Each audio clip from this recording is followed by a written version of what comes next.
Hey, this is Jamey with Stonemaier Games, and today I'm going to talk about my favorite mechanism in the game Genotype, which I played with 4 players at Geekway to the West recently. And I will say, this game looks beautiful on the table and beautiful in photos. I really like the kind of the aged look of the board, and in contrast with the bright colors of the dice and the tokens in the game. Really great job on the aesthetics in Genotype.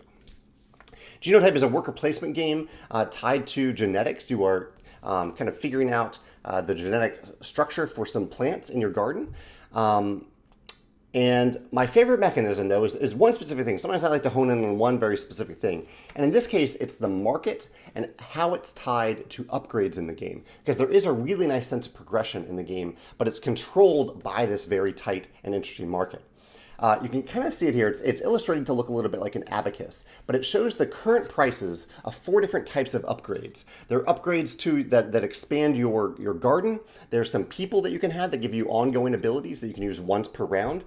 You can get extra workers here, and there's one thing that I'm forgetting. I'm forgetting the last one, but there's one other type of upgrade that gives you a permanent ongoing improvement in the game. So A, I like that there's permanent ongoing progression of the game, but B, I like that the system of the market itself, which says at any given time when it's your turn to buy something, the current prices are shown on this abacus market structure itself. So, and it also shows, printed in dark, you can kind of see them here, it shows where you start out these abacus pieces at the beginning of the game, because things are priced a little differently, like the character cards, the extra meeple, I think, the extra shovel, which is your worker placement token, it costs a little bit more at the beginning of the game, and it can never go below the cost of 2 coins.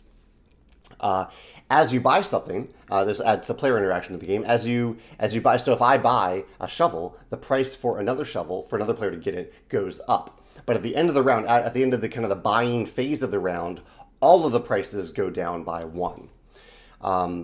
So yeah, I've seen this type of market system in other games a little bit. Clans of Caledonia has a very similar system, but I really like it. I like the amount of player interaction it adds. It's kind of just a little bit of player interaction where you do have to pay attention to how much money other players have or what they might want. And the thing that you do, what you buy, impacts the prices for other players. But I also like how it's tied specifically to the one area of the game where you do get an ongoing upgrade. It kind of controls it. It prevents a player from just focusing and running away with progression. Maybe they focus the first few rounds on just progression and they're super powerful for the rest of the game. It hones it into this one phase of the game, this one area of the game tied to this market system. And I think that's really, really clever. So that's my favorite mechanism in Genotype. I'd love to hear your thoughts if you have a different favorite mechanism in Genotype, or if this market system reminds you of another game that has a similar market system, especially if it's tied to the game's progression. Yeah, that's my thoughts on Genotype. Thanks.